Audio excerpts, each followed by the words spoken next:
we are going to have to talk about what we just saw. So first we are going to get the Drea response. So please tell me about Infinity War. I am not the same person. What happened? Infinity Wars messed me up.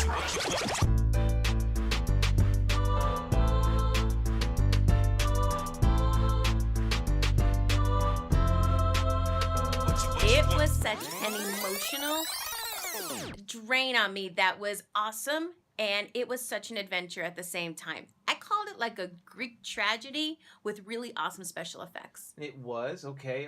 Keep giving me more. Tell me what it was that really messed you up so much. Now, you can't give spoilers, of course.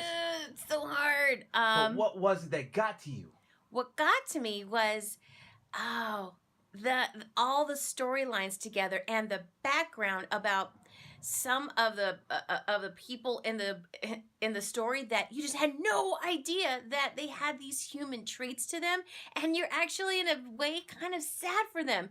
I don't want to feel like that. I don't want to be conflicted. I want to have a clear villain, clear heroes, and all of a sudden things were mixed up, and the ending was ridiculously confusing, and my heart was pulled, and I'm just not right. I'm gonna need some therapy, and I'm gonna have to get a hold of Marvel for that. And it might, talk to the Hulk. Hulk, what do you... All right, let's talk back to Drea. Yeah, let's talk about the Hulk, because, not to give me spoilers, but I need to talk about you. First, you can't talk about it, because this is stuff I brought up, so you cannot do that and take up my time. Oh, no. So no talking about the Hulk. No talking about the Hulk, because I know you're going to give away all the stuff that I'm going to give away and forget about that. So what is it about the Avengers that you loved?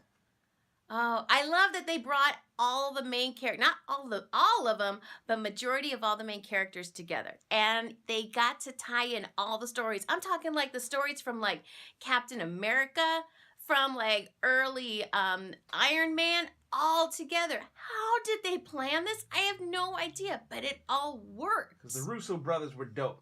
I don't know how they do it. And it took them, 10 years, really, of accumulation of all these individual movies that were all tied together. And, of course, Black Panther came back on, too, so that was great. Of course. Okay, you know what? Since you did your thing, go back into the Hulk. Hulk, what do you got to say about this? Smash! What's Hulk got to say? Smash!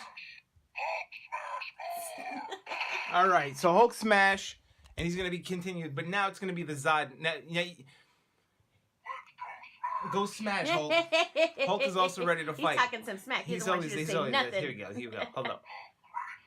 Hulk is ready for fight. Why? Because in the beginning of the Avengers, we get to see my main man Hulk, which is something that was to be beholden, and it was just incredible to see. But I'm not going to give anything away, because what happened was, if you haven't seen the Avengers Infinity War, you got to understand what happened at the end of Thor Ragnarok.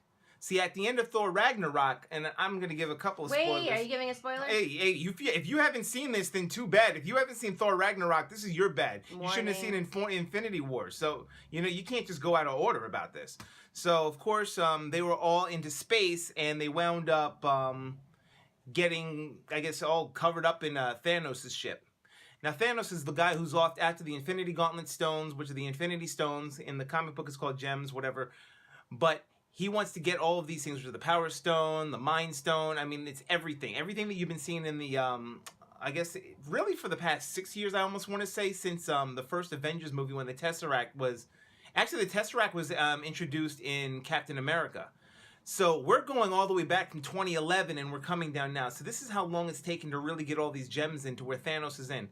But they continued from Ragnarok to that scene. They started off right there where Thanos is confronting all of the people that he had pretty much gotten off of that ship. So they start right in from a blast. Now, from that point to introducing Captain America, who was not Captain America in this movie, he was Nomad, which is why he gave it up at the end of the Civil War. You get to see so much action, adventure, and everything with almost 3 different storylines, because we got... All right, let's just say there are 2 major characters. No spoilers. No spoilers. There are 2 major characters who didn't even get to see each other in this movie. They made it that much different, yet it still fit into one storyline. Now, I believe that individually, as individual characters, the Black Panther movie is the best one.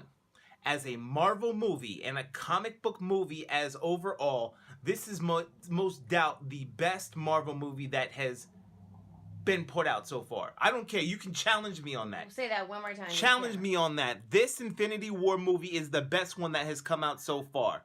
And it is shocking me all the way to the end, and I'm going to see it about 3 more times. All right? So I want you to try to tell me what you think about it and what your reaction to Infinity War was, and check it out on this podcast, number 107. All right, we're out of here. Get this out of here. All right. Hulk smash. Hulk will always smash, all right?